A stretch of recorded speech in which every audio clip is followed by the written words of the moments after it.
야고보서 1장 13절 14절 말씀입니다. 제가 12절 읽겠습니다. 13절 14절은 다 같이 읽겠습니다.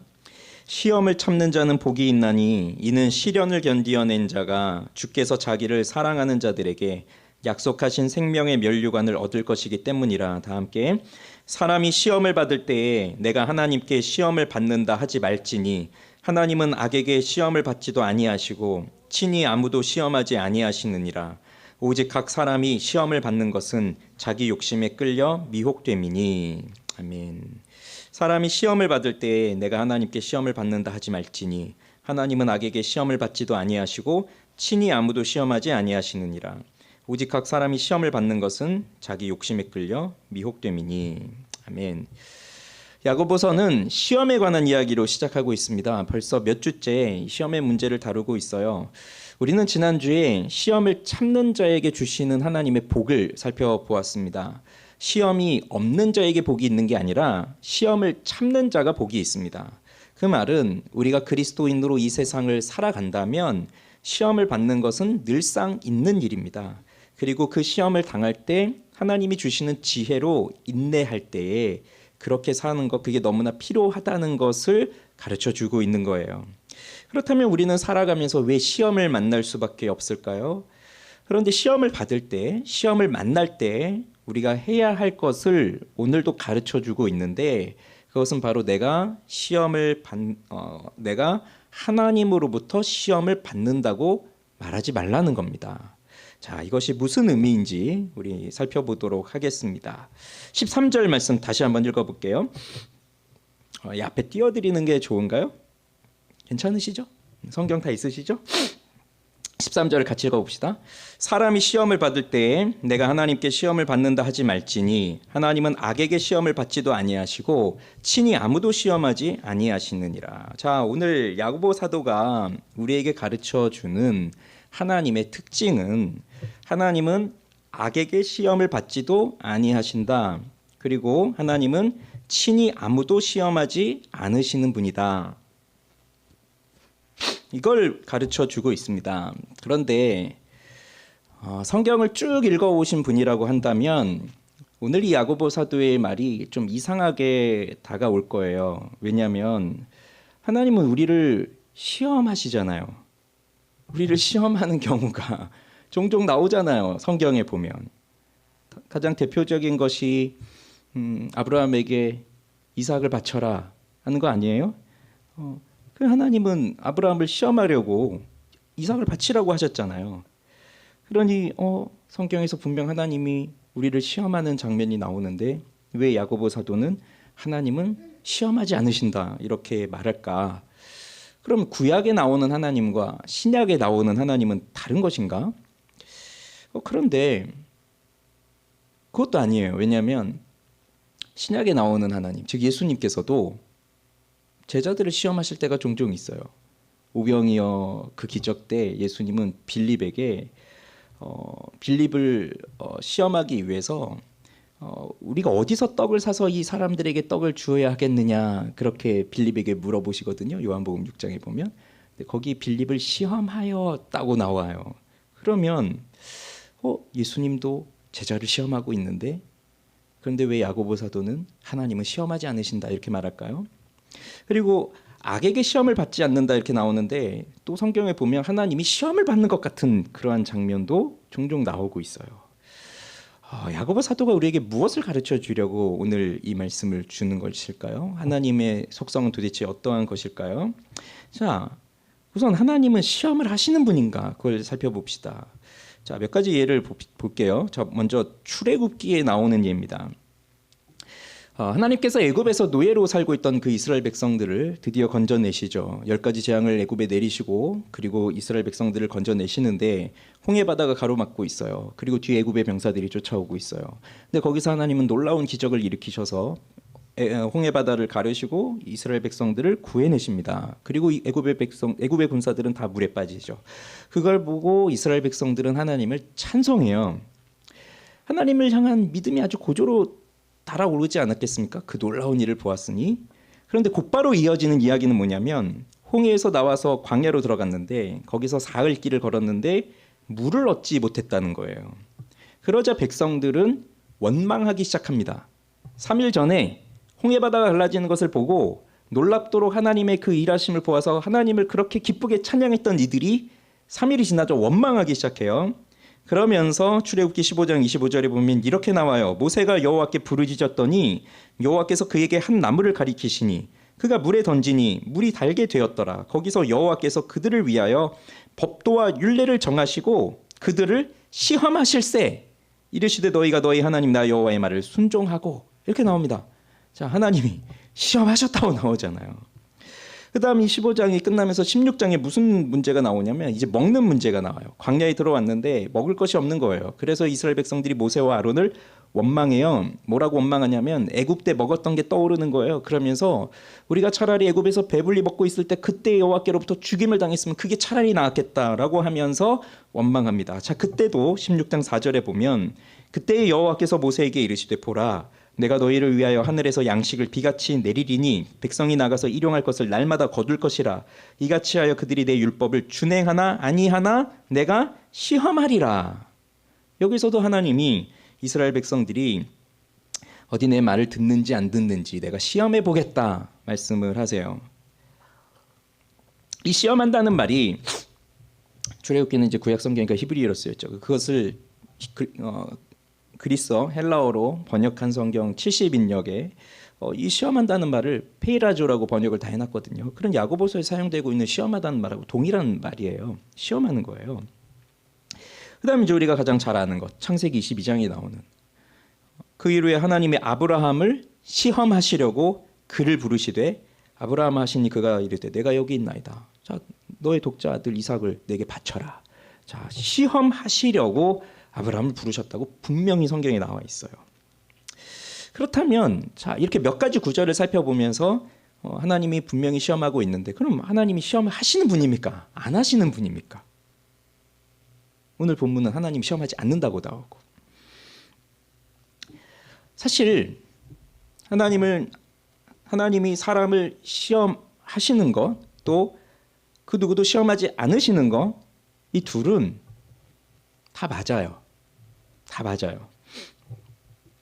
이거는 하나님께서 우리를 보시는 관점과 또 우리가 하나님을 보며 우리가 살아가는 이 실제 현실 속에서 우리가 보는 관점이 다르기 때문에 우리가 그렇게 느껴지는 거예요. 이해가 되십니까? 자, 하나님은 모든 것을 다 아시죠? 그걸 믿으시죠? 모르는 것이 없으세요. 그러면 시험은 왜 하시는 겁니까? 어떨 때 시험을 하는 거죠? 어디 네가 아는지 모르는지 한번 보자. 네가 어떻게 이렇게 하는지 안 하는지 내가 시험해 보자. 그거잖아요. 그러니 뭐 학생이 이번 학기에 공부를 얼마나 잘했나 그거를 확인해 보기 위해서 기말고사도 보는 것이고 뭐 대학에 들어가서 공부할 실력을 갖춘다 그걸 보려고 수학 능력 고사도 보는 것이고 자동차 운전을 잘하는지 보려고 자동차 운전 면허 시험도 보는 것이고 그래서 잘하는지 못하는지 아는지 모르는지 그걸 확인하기 위해서 시험을 보는 것인데 자, 하나님은 모든 것을 다 아시잖아요. 그러면 모든 것을 다 아시는 분이 시험할 이유가 있어요?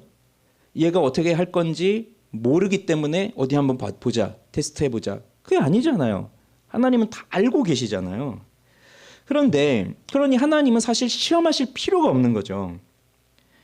그리고 예수님도 마찬가지 아까 말씀드린 것처럼 빌립한테 어디 가서 떡을 사올까 했을 때 요한복음 6장 6절은 뭐라고 말하냐면 이렇게 말씀하시면 친히 어떻게 하실지를 아시고 어떻게 하실지를 아시고 빌립을 시험하고자 하심이라. 그러니까 모르면서 하셨다는 게 아니라 빌립이 어떻게 할지를 다 알고 있다는 거예요. 그리고 예수님도 이 일을 어떻게 하실지를 다 아시면서 시험하셨다는 거예요. 그런데 자, 여기서 우리가 생각할 건 이거예요. 성경이 왜 기록이 되었는가를 우리는 알아야 돼요. 성경은 왜 기록되었죠? 성경을 통해서 우리에게 하나님이 어떠한 분이신지 그리고 하나님이 무엇을 하셨는지 그것을 우리에게 가르쳐 주시기 위해서 성경이 기록되었어요. 그러면 성경을 읽으면 우리는 하나님이 어떠한 분이신지 즉 하나님이 누구이신지를 알게 되고 또 하나님이 무엇을 하셨는지 어떠한 일을 하셨는지 그것을 알게 돼요. 그런데 자, 이렇게 하나님이 누구이시며 어떠한 일을 하셨는지를 알게 하시기 위해서 주신 성경은 그런데 누가 기록을 했습니까? 사람이 기록을 했죠.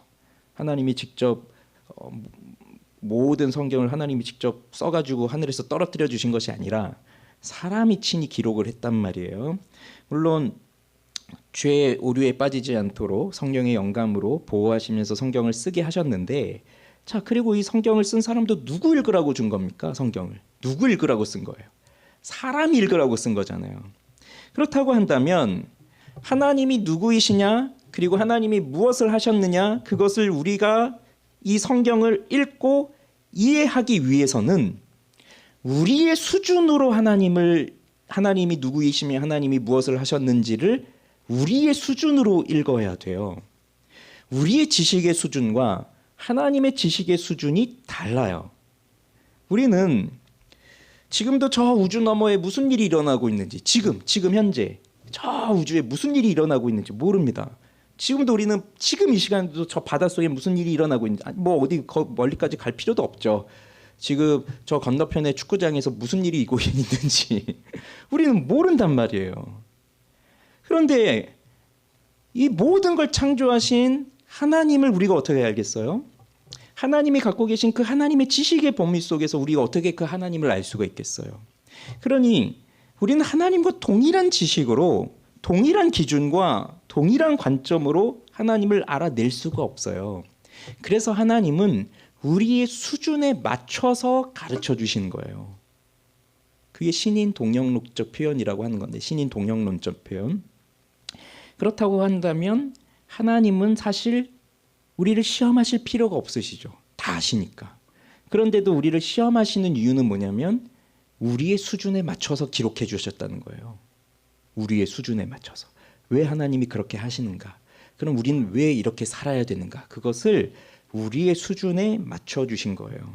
그러니까 하나님의 본질은 사실 시험하실 필요가 없으신, 모든 것을 다 알고 계신 전지하신 분이시지만 이스라엘 백성들과의 관계 속에서, 아브라함과의 관계 속에서 내가 누구이며 내가 너를 위해 무엇을 해주겠다라고 하는 것을 더 확실하게 보여주기 위해서, 그리고 너가 누구인지, 즉 아브라함 너는 어떠한 사람인지, 이스라엘 백성들 너희들이 어떠한 상태인지 그것을 보여주시기 위해서 시험을 하셨다고 기록이 되어 있는 거예요. 표현이 되어 있는 거예요.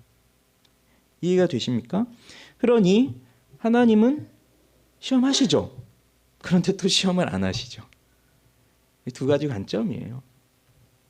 하나님 입장에선 사실 시험하실 필요가 없지만, 근데 우리 입장에선 하나님 우리를 시험하고 계신다는 거예요. 우리는 모르니까. 나도 내가 어떻게 될지 모르니까. 나도 어디로 갈지 모르니까.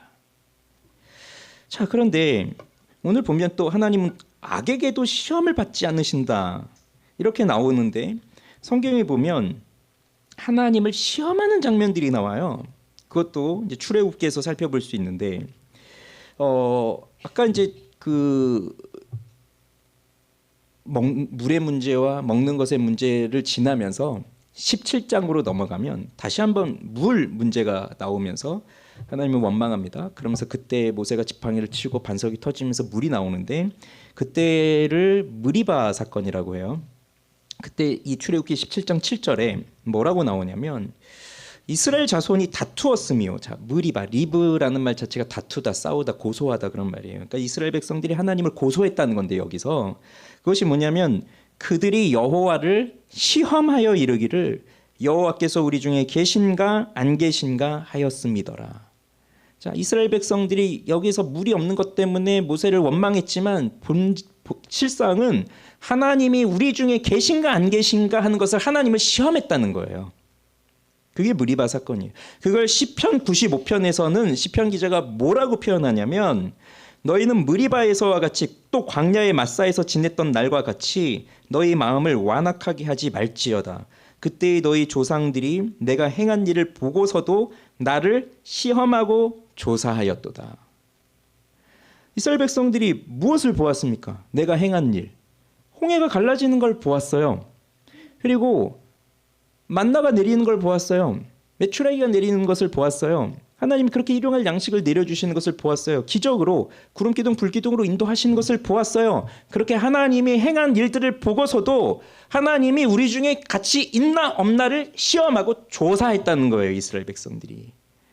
그러나 사실 이것이 이스라엘 백성들이 하나님을 시험했다고 나오지만 사실 이스라엘 백성들이 하나님을 정말로 시험할 수 있을까요? 시험할 수 없습니다. 한낱 피조물에 불과한 인간이 그 큰 권능으로 계시는 창조주 하나님을 어떻게 시험하겠어요? 하나님이 우리 중에 계신가 안 계신가? 어디 한번 하나님을 테스트해보자. 자, 우리한테 지금 물이 필요하니까 우리한테 늘 물을 주시면 하나님 우리와 함께 하시는 거고, 물을 주지 않으시면 하나님은 없는 거야. 어디 한번 테스트해보자. 하나님이 통과를 하는지. 이렇게 테스트를 할 수 있겠어요? 아니라는 거죠. 그러니까 시험을 받는, 하나님이 시험을 받는 것처럼 나오지만 사실 하나님 시험 받으실 수 없는 거예요. 예수님이 시험을 받으시죠. 마귀에게 시험을 받으시죠. 그런데 그것도 성령에 이끌려서 마귀에게 시험을 받고, 그 다음에 또 바리새인이나 서기관들이 나와서 예수님을 시험하면서 질문을 던져요. 예수님께 공경에 하기 위한 거죠. 그러나 마귀의 시험도 예수님은 이겨내시고, 그렇게 바리새인들이 서기관들이 예수님을 걸고 넘어뜨리려고 이상한 질문들을 시험하면서 던지지만 예수님은 그런 것에 넘어가지 않으시는 분입니다. 하나님이시니까. 그래서 마치 중간고사 보다가 시험을 푸는데 한 문제가 너무 이상한 문제 같은 거예요. 왜 이상하겠어요? 내가 모르니까 이상한 거죠. 선생님 입장에서 그렇죠. 시험 내셨을 때 이상한 문제 안 내시잖아요. 모르니까 그러시. 내가 모르니까 이상하다고 생각되는 거지. 그러니까 속으로 이런 생각할 거 아니에요. 선생님은 왜 이런 문제를 내서 하필이면 왜 하필이면 이 문제를 내서 어디 선생님도 한번 풀어보라 그래. 그럼 나쁜 마음을 품잖아요. 근데 그게 시험이 됩니까? 그럼 선생님이 거기 앉아서 시험을 보겠어요? 그걸 냈는데? 출제자인데? 아니죠. 그러니 하나님은 시험을 받으시는 분이 아닌 거예요. 그냥 사람이 그렇게 느낄 뿐이죠.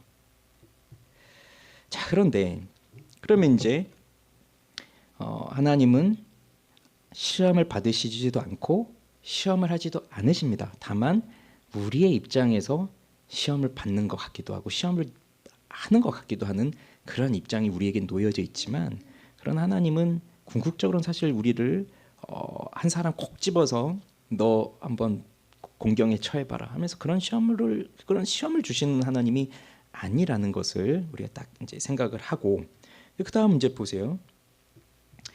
13절에 보면, 자, 사람이 시험을 받을 때 내가 하나님께 시험을 받는다 하지 말지니라고 했습니다. 자, 이 말은 사람이 살면서 시험을 받을 때가 있다는 것이고, 그러면 왜 시험을 받느냐? 하나님은 시험하지 않는다고 했잖아요. 그럼 왜 시험을 받느냐? 14절이 말해주죠. 14절 읽어보겠습니다. 오직 각 사람이 시험을 받는 것은 자기 욕심에 끌려 미혹됨이니. 그래서 야고보 사도는요, 이 시험이 두 가지 의미로 받아들여질 수 있다는 것을 알고 있었어요. 이 시험이 믿음의 시련이 되어서 그걸 인내를 하면서 하나님께 도움을 구하면서 그러면서 내 믿음이 더욱더 성장하는 쪽으로 갈 수 있다는 것도 알고 있고, 또 한편으로는 이 시험이 하나님께서 나를 보호하시고 사랑해 주시는 것을 실패했구나, 그러니 괜히 하나님 때문에 내가 괴로움을 받는구나, 이렇게 생각할 수도 있는 그 양쪽의 결과가 나올 수 있다는 것을 알고 있는 거예요. 시험하다는 말이 헬라어로 페이라조입니다. 페이라조. 그리고 시험 명사인지 페이라스모스인데, 페이라조라는 말은 우리가 이렇게 봤을 때 이게 진짜인지 아닌지 이렇게 모르잖아요. 눈으로 봤을 땐 이게 뭐 하얀데 나무인지 대리석인지 모르잖아요. 그랬을 때 두들겨 보면서 아니면 까보면서 이게 진짜인지 아닌지, 아니면 이게 성분이 뭔지를 조사해 보는 게, 그런 게 페이라조예요. 그래서 시험해 보는 거예요. 이게 뭔지. 근데 여기 뜻은요, 뭐 시험하다라는 뜻도 있어요. 뭐 이렇게, 그러니까 테스트가 되겠죠. 근데 시험을 해보는 것도 있어요. 시도해보는 거예요. 트라이도 있어요. 그런데 한편으로는 유혹한다는 것도 있어요. 유혹. 그러니까 그 한 단어의 뜻에 이런 다양한 뜻이 있습니다. 그래서 이 페이라조가 시험이 내 믿음을 입증해 보이는 시험이 될 수도 있는 거고, 아니면 죄에 빠지는 유혹이 될 수도 있는 거예요. 그래서 동일한 사건이 펼쳐지는데 그 하나의 사건을 통해서 우리가 살면서 일어나는 한 가지의 일을 통해서 그 사람이 믿음이 있다는 것을 입증해 보일 수도 있고 반대로 그 사람이 그 일로 인해서 죄에 빠질 수도 있다는 거거든요. 그러면 결국 하나의 일인데 그 하나의 일로 이 두 가지 결과가 나타날 수 있다는 것은 그러면 하나님이 그래서 그 사람이 죄에 빠지는 거는 그게 하나님 때문입니까? 그러니까 하나의 일로 내가 믿음을 입증해 보일 수도 있고 반대로 죄에 떨어질 수도 있는데 그럼 내가 죄에 떨어졌다고 했을 때 그것이 하나님 때문에 그렇게 된 것이냐고요. 그건 아니잖아요. 그래서 하나님 때문에 시험을 받은 것이 아니라는 것이고 그러면 무엇입니까? 오늘 말씀이 뭐라고 되어 있는 거예요? 자기 욕심에 끌려 미혹됨이니라고 되어 있는 거예요. 자기 욕심에 끌려 미혹됨이니. 그럼 이게 뭐냐면 결국 시험이라고 하는 것은 우리 안에 있는 무언가가 발동이 되기 시작해서 그 시험 속으로 들어가게 되는 거예요. 우리 안에 있는 뭐가 움직이기 시작한 걸까요? 그게 욕심이라는 거예요. 우리 안에 있는 욕심이 움직이기 시작한 거예요. 그래서 유혹이라는 건 뭐냐면 내 안에 있는 것이 어떠한 외부적인 것으로 인해서 자극을 받으면서 마음이 끌리는 거예요. 그게 유혹이에요. 그러니 내 안에 없는데 밖에서 뭔가를 자꾸 한다고 해서 그게 유혹이 될까요? 만약에요. 저에게 누군가 와서 목사님 오늘 기분도 그런데 저하고 술 한잔 하시죠. 아니다. 내가 힘들어야 되나? 목사님 좀 힘드신 것 같은데 술 한잔 제가 술 사드릴 테니까 술 한잔 하시면서 기분 좀 푸시죠. 그러면서 술을 마시라고 저한테 유혹을 한다고 해보세요. 그럼 제가 그게 유혹이 될까요? 저한테?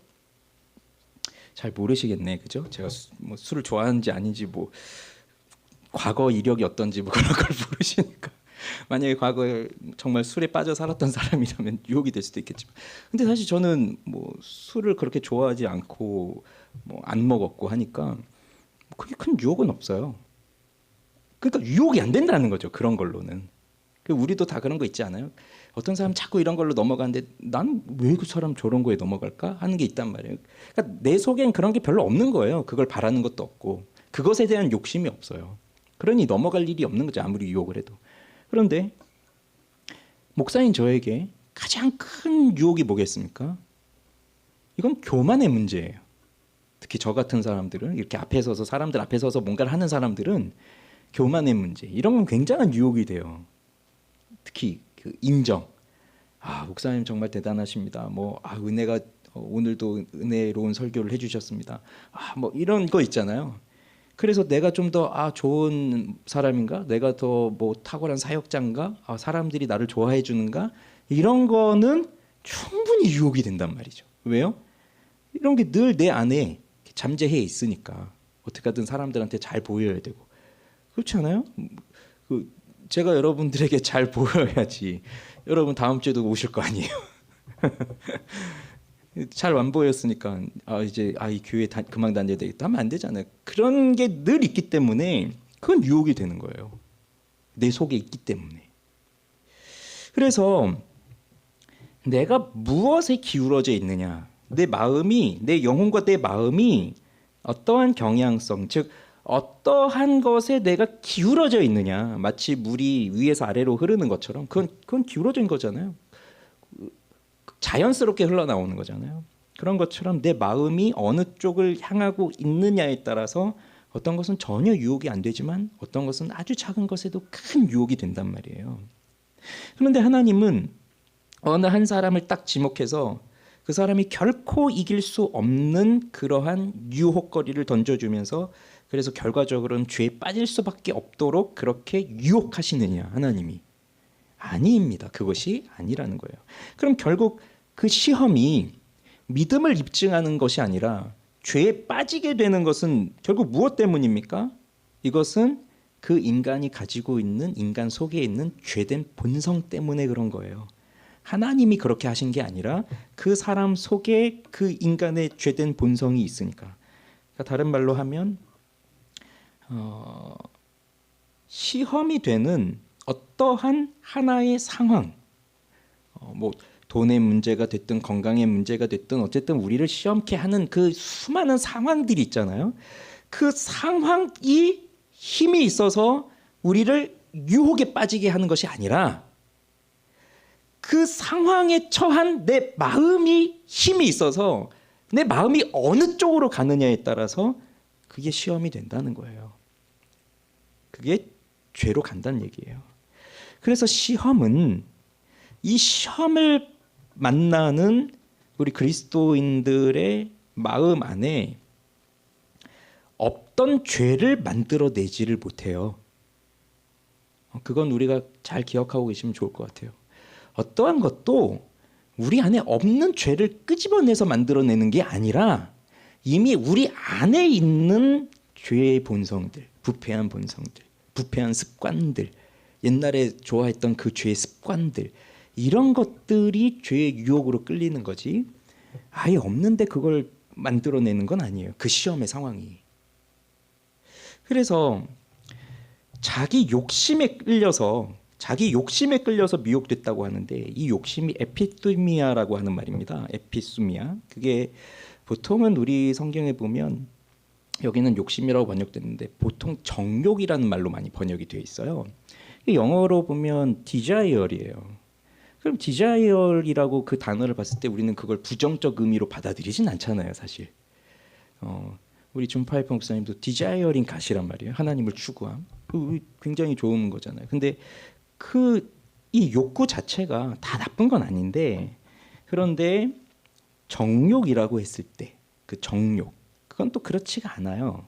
왜냐하면 이 정욕이라고 하는 말 자체가 절제 없는 그 쾌락을 추구하는 거거든요. 그래서 이게 가장 좁은 의미로 보면 성적인 욕망이에요. 그 성적으로 타락한 욕망 그게 정욕이고 넓게 보면 자기를 주인 삼고 싶은 욕망이에요. 그래서 하나님이 정해주신 질서를 따라서 살아가는 것이 아니라 내가 주인이 되어서 내가 하고 싶은 것, 내가 갖고 싶은 걸 다 하고자 하는 그러한 그 욕망. 이게 이제 정욕인 거죠. 그게 욕심이에요, 욕심. 그래서 그 욕심에 있어서 가장 중요한 게 뭐겠습니까? 어떻게 됐을 때 이 욕심이 채워지겠어요? 내가 원하는 것이 만족하도록 채워질 때 그래야 채워지는 거잖아요. 근데 사람이 그게 100% 만족할 수 있을 만큼 채워집니까? 아니죠. 그러니까 끊임없는 욕심이 계속해서 나는 거예요. 그러면서 이건 결국 우상 숭배하고 이제 연관이 될 수밖에 없는데 왜냐하면 이 내 안에 있는 욕심, 정욕 이것을 통해서 이게 막 솟구치면서 무언가를 가지고 싶기도 하고 무언가를 내가 이루고 싶기도 하고 성취하고 싶기도 하고 어떤 사람들이 내가 이런 대우를 받고 싶기도 하고 뭐 다양한 욕구들이 있는데 그것을 이루기 위해서는 결국 누군가의 도움이 필요한 것이고 그 누군가라고 하는 것이 결국은 내가 만들어낸 어떠한 존재이기 때문에 그게 우상이 되는 거예요. 그리고 그걸 숭배하는 거죠. 왜냐하면 그 우상을 통해서 내가 이것을 누리고 그러면 내가 만족하게 될 거라고 생각하기 때문에. 그래서 이 욕심의 문제는 아주 심각한 문제예요. 이게 있어야 나는 행복할 것이다 이렇게 생각을 하게 되는 거니까 그 욕심이에요. 우리 속에 욕심이 생기면 불행한 겁니다. 왜냐하면 평생 살면서 그걸 다 만족을 못 하는데 그럼 늘 불행한 거예요. 자기 스스로 생각해도 난 왜 이거밖에 안 될까?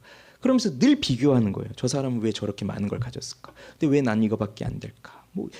늘 불행해요. 그러면 이제 계속 더 행복을 찾기 위해서 더 큰 욕심을 갖게 되고 그 욕심을 이루어 보려고 뭔가를 시도하고 그 시도하는 건 결국 경배하는 것이 되어지면서 우상을 숭배하게 되고 그렇게 되면 결국 하나님에게서 떠나게 되는 결과가 나오는 거거든요.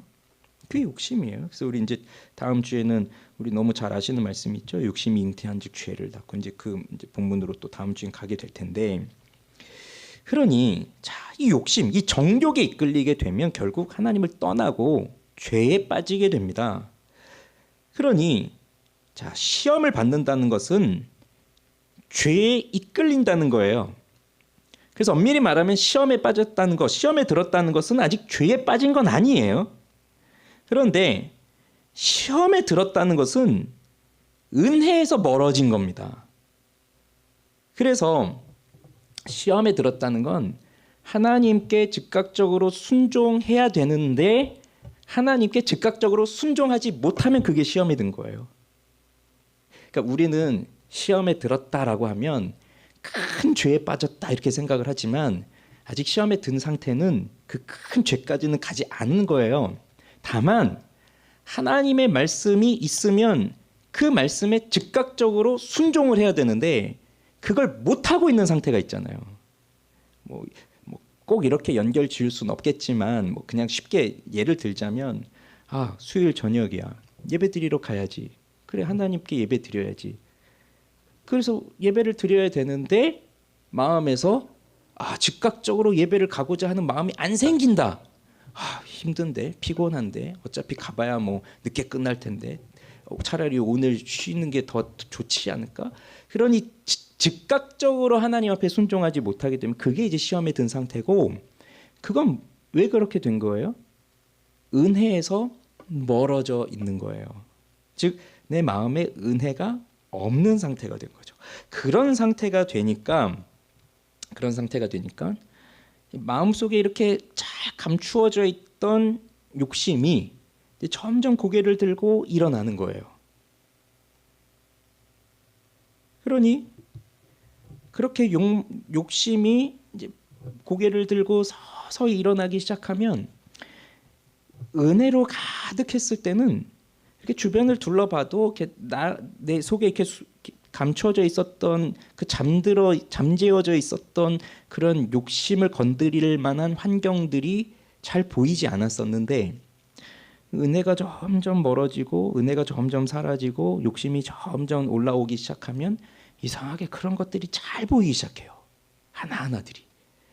그래서 나 예배 가기 싫은데 그러면 그전에는 어떻게든 예배를 가게끔 하는 그런 환경들이 있었다면 예배 가기 싫은데 그러면 갑자기 안 아프던 몸도 아프기 시작하는 것 같고 갑자기 피곤하고 졸리고 누가 와서 만나자 그러고 밥 좀 먹자 하고 뭐 다양한 일들이 막 일어나기 시작하는 거죠. 왜냐하면 이런 환경들이 결국 이 시험과 함께 이렇게 오면서 그걸 이제 붙들어야 되거든요. 죄에 빠질 수 있는 환경들이 또 만들어져야 되는 거죠. 그러면서 시험에 들면 그런 욕심에 끌려서 결국 그 죄에 빠지게 되는 그쪽으로 향하게 되면서 그러면서 결국은 죄에 빠지게 되는 거죠. 자, 그랬을 때 사은품이 하나 딸려와요. 좀 사은품 하니까 그런가? 보너스. 좀 안 좋은 의미로. 그렇게 시험에 들게 되면 그렇게 죄로 깊이 빠지게 되면요. 그때 자동적으로 그 하나가 뭔가 1+1처럼 딸려 들어오기 시작하는데 그게 원망입니다. 원망. 아까 그 출애굽기의 이스라엘 백성들을 보세요. 그 물이 없을 때, 먹을 게 없을 때, 광야에 있을 때 다 그때 공통적으로 나오는 게 있는데 바로 원망이에요. 자, 15장 24, 출애굽기 15장 24절. 백성이 모세에게 원망하여 이르되 우리가 무엇을 마실까? 출애굽기 16장 2절. 이스라엘 자손 온 회중이 그 광야에서 모세와 아론을 원망하여. 원망이 들어오는 거예요. 그냥 함께 딸려오는 거예요. 이 원망은. 근데 이게 어디서부터 시작이 됐냐면 아담에서부터 시작이 됐어요. 아담이 죄를 범할 때, 선악과를 먹고 났을 때, 그때 하나님이 아담아 선악과를 먹었니? 라고 했을 때 아담은 이렇게 말하잖아요. 하나님 당신이 주신 저 여자 때문에 내가 이걸 먹었습니다. 그 말은 저 여자 때문이고 저 여자만 없었으면 내가 이렇게 안 됐을 것이고, 그리고 저 여자는 누가 만드셨냐? 하나님 만드셨으니까 하나님 때문이다. 2차 원인은 저 여자고 그리고 가장 큰 1차 원인 제공은 하나님이 하셨다. 그게 바로 하나님 그 여자에 대한 내 아내에 대한 원망과 하나님에 대한 원망으로 나오는 거거든요. 근데 예전에는 원망의 대상이 아니었어요. 내 아내도 하나님도 가장 사랑하던 대상이었어요. 가장 사랑하던 대상이 원망의 대상으로 바뀐 것이고 그 원망의 뿌리는 결국 미움이거든요. 이게 인간의 죄악된 마음입니다. 그래서 뭔가 문제가 생기면 그래서 내가 그쪽으로 내 마음이 내 마음에 있는 그 욕심이 발동이 돼서 내 욕심이 그것에 끌려서 내가 그 길로 간 건데 그렇게 죄를 범하게 되면 그럼 결국 속에서는 나를 왜 이런 상황으로 만들었나? 내가 왜 이렇게 갈 수밖에 없었나라고 하는 그 원망의 대상을 찾기 시작하고 그러면 가장 만만해 보이는 게 딱 잡히는 거예요. 그러면 그걸 끝까지 물고 늘어지는 거예요. 내가 너 때문에 그랬어. 그러니 이게 사람이 될 수도 있고 아니면 결국 그 돈 때문이야. 나 돈이 없어서 그랬어. 결국 돈 때문이야. 왜 이 세상은 이렇게 돈 때문에? 그럼 돈이 되는 것이고 아니면 뭐 어떠한 상황, 환경, 뭐 다양한 것들이 있고요. 그리고 누군가에게는 하나님이 되는 거죠. 결국 하나님 때문이야. 그리고 이 원망은 또 친구를 하나 또 데리고 와요. 이 원망이 생기면 자기 연민이 또 따라와요. 잘 보세요. 시험에 들었습니다. 욕심이 끌렸습니다. 그렇게 죄에 빠지면 그 상황에 또 결국은 원망이 딸려오고 원망은 또 자기 연민을 데리고 와서 그러면서 결국 너 때문이야 너 때문이야 하지만 결국 나는 세상에 제일 불쌍한 사람이에요. 내가 왜 너를 만나서 내가 왜 이 상황에 빠져서 하나님은 왜 나를 이런 상황에 몰아넣으셔서 왜 나를 이런 비참한 상태에 이런 모습으로 만드십니까? 자기 연민이 이제 생겨나는 거예요. 그래서 시험에 든 사람은 자신감에 빠져 있던가 아니면 자기 연민에 빠져 있는 거예요. 자신감에 빠져 있다는 건 아직도 그 정신 제대로 못 차려서 그냥 내가 가장 최고다는 마음으로 이렇게 사는 거고, 그다음 이제 그렇게 살다가 뭔가 좀 비참한 걸 경험하게 되면 난 너무 불쌍한 인간이야. 세상에서 나를 돌아봐 주는 사람도 없어. 뭐 이런 이제 자기 연민에 빠지는 거죠. 둘 중 하나예요. 그런데 이제 잘 보십시오. 광야에서 물이 없어서 이스라엘 백성들이 원망을 했죠. 그리고 하나님을 시험했죠. 그런데 모세는 왜 하나님을 원망하지 않았죠? 똑같은 상황, 똑같은 환경이 있었는데 모세는 원망하지 않잖아요. 아브라함한테 100살에 대해서 겨우 아들을 하나 주시고서 자, 100살에 얻은 너의 독자 아들 이삭을 나에게 바쳐라라고 했을 때 아브라함은 왜 그러면 이렇게 가져가실 거 왜 주셨습니까? 주시지나 마시지 왜 원망하지 않습니까? 사실 동일한 상황이에요.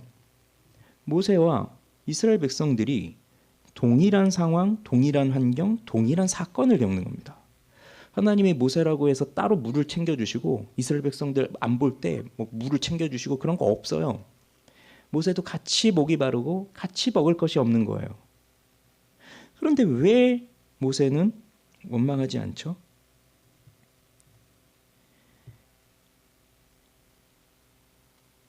모든 사람들에게 하나님이 동일하게 주고 계시고 동일한 상황 속에 있게 하시는데 모세는 원망하지 않고 하나님께 기도하며 나아갔고 다른 백성들은 하나님을 원망하며 하나님을 오히려 시험하고 조사한 이유는 결국 그 사람의 마음 때문이에요.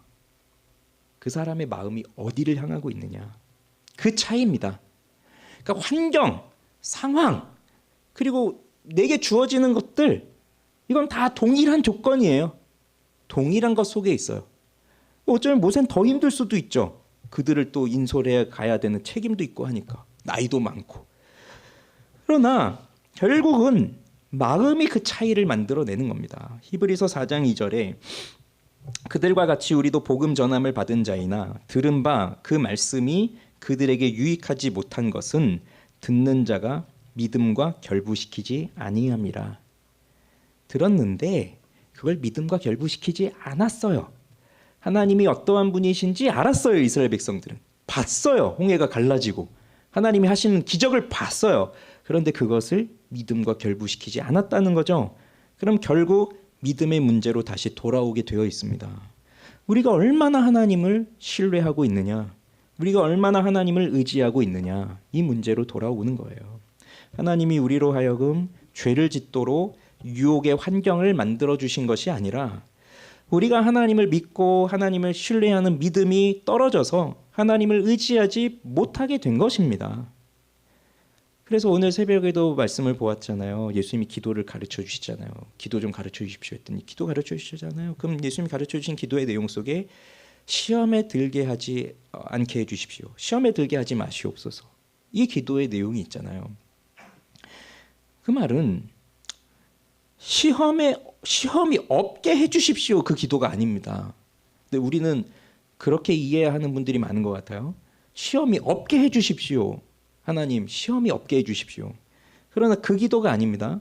시험에 들게 하지 마시옵소서. 그러니까 시험에 들지 않게 해 주시옵소서. 그 기도는 시험은 있다는 거예요. 있어요. 없을 수가 없어요. 있어요. 시험이 없으면 그게 오히려 이상한 거예요. 시험이 없으면 그 사람은 그리스도인이 아니에요. 왜 시험이 있냐? 우리는 하나님의 나라를 위해 부름받은 사람이기 때문에 그래요. 그러면 우리가 정말 예수 그리스도를 만난 그리스도인들, 신자들이라고 한다면 우리는 하나님의 나라를 위해 부름을 받았기 때문에 지금도 이 땅에서 하나님의 나라를 세워가는 그 일을 하면서 사는 것이고, 그런데 자, 마귀는 어떻게든 그거를 방해하잖아요. 그렇기 때문에 시험이 올 수밖에 없는 거예요. 어려운 상황, 못하게 하는 상황, 낙심하게 하는 상황. 그러나 예수님께서 오시면서 그 마귀의 권세는 사실 깨졌거든요. 예수님이 십자가에 못 박혀 죽으시면서 마귀는 머리가 깨트려졌는데, 그렇기 때문에 사실 마귀는 끝났는데, 그렇지만 마귀에게 남은 거는 영원한 심판에 들어가는 것 하나 남아 있어요. 근데 아직 영원한 심판에 아직 들어가진 않았잖아요. 그러니 지금 마지막 발악을 하고 있는 거예요. 어떻게든 저 하나님의 백성들을 미혹시켜서 어떻게든 하나님을 믿지 못하게 하고 다시 나의 수하로 만들어서 저 하나님께 반역하고자 하고, 그걸 지금 마지막 발악을 하고 있는 그런 중에 있으니까 시험 자체가 없을 수가 없습니다. 그래서 우리로 하여금, 그러니까 우리 안에 있는 이 욕심이 결국 우리가 살고 있는 이 환경에서 하나님을 믿지 못하게 하도록, 하나님을 신뢰하지 못하도록 계속 그 일들이 우리에게 일어나요. 그래서 사탄은 우리를 유혹하고 강압하기도 하죠. 거짓으로.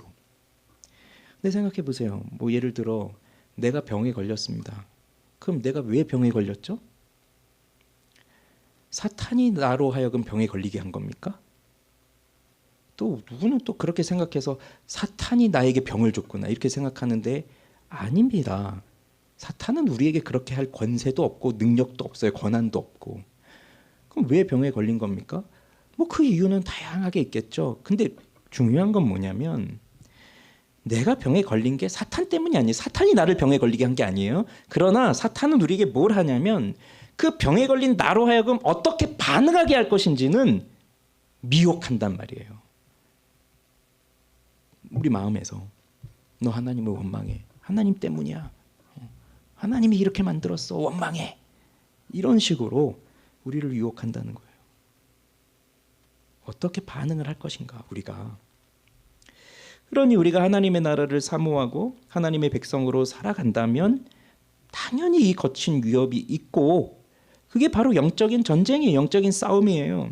그러니 시험이 아예 없게 해주십시오. 이건 말도 안 되는 얘기고 그런 기도 자체는 성립도 안 되는 것이고 시험에 들지 않게 해주십시오라고 기도를 하는 것인데 그 말은 쉽게 말하면 하나님을 더더욱 의지하며 살게 해주십시오. 그 말인 거예요.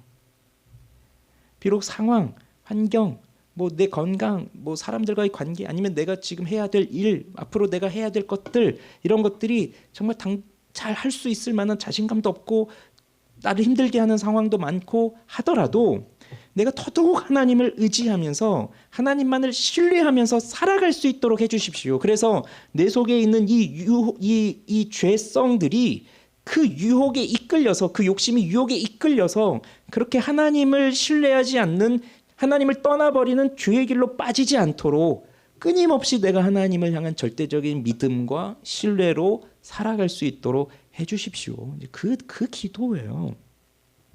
그러니 결국 우리는 이렇게 적용을 하는 거죠. 이제 오늘 이제 마지막으로 이렇게 적용을 할 수밖에 없는 거예요.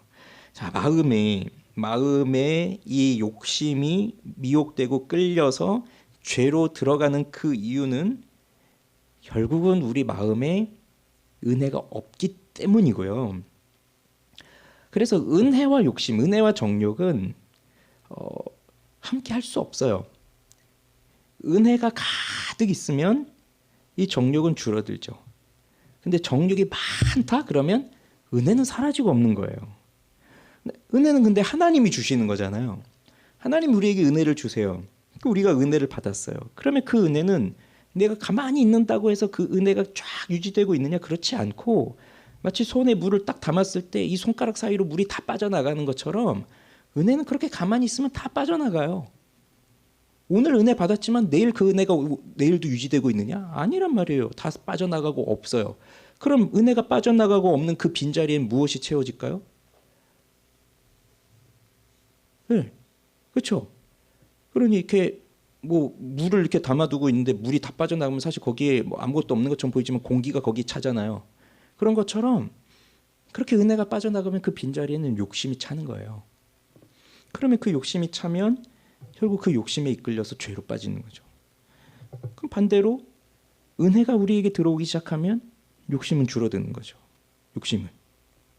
그래서 우리는 은혜의 자리를 사모해야 한다는 거예요. 그래서 결론은, 그래서 우리의 적용은 은혜의 자리 뭡니까?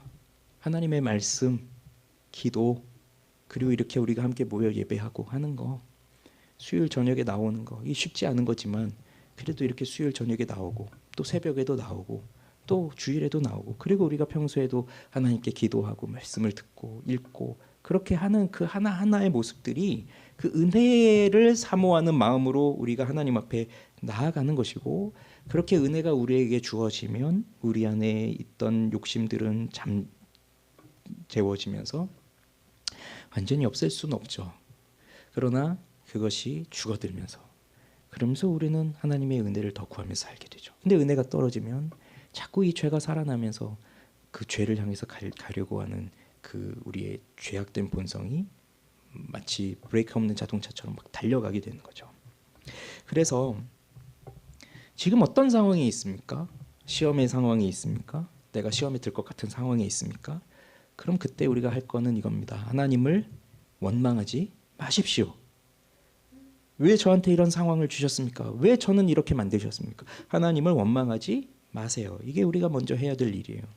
우리는 하나님을 원망할 권리도 없습니다. 기억하세요. 하나님을 원망할 권리가 없습니다. 우리는 자격도 없습니다.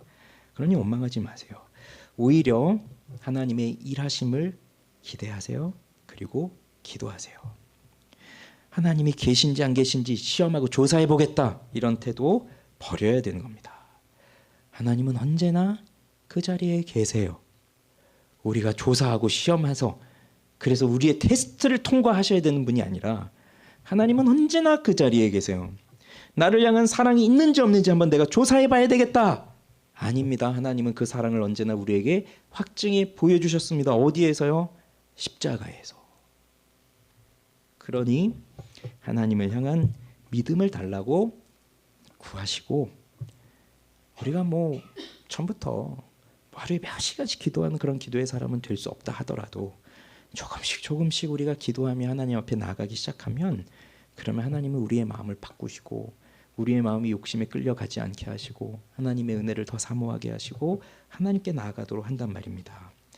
그렇게 되면 또 하나님의 뜻을 더더욱 발견하게 되면서 하나님 앞에 더 매달리게 되는 거죠. 그렇게 하나님을 절대적으로 신뢰하는 믿음, 하나님을 의존하는 그 믿음이 우리에게 더 커져가는 거예요. 그것이 우리에게 필요한 겁니다. 기도하겠습니다.